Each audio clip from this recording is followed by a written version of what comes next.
Everyone, so today I'm going to teach you on how to block links and server invites on Discord. So let's begin. So first you need to open your Discord and see, you can see here that there is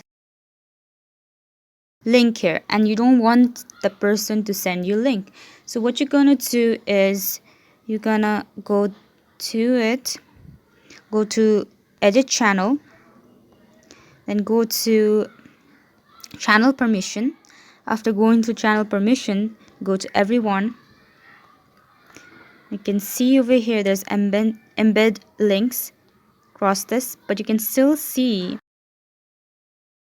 after refreshing this will still pop off. Whatever, the embedded link will not come, but the link may come after sending this. If the person send the links again, then it will show, but the link will still be available. For that, what you need to do is go to the yagpdb.xyz.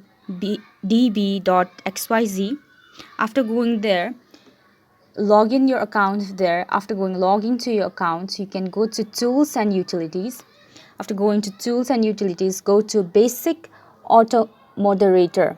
After going there, you can click on enable in links, and similarly in general also enable, then save all the changes. Like this, the link will be disabled and other cannot send you links. So I hope you found this easy and simple. Thank you so much for watching.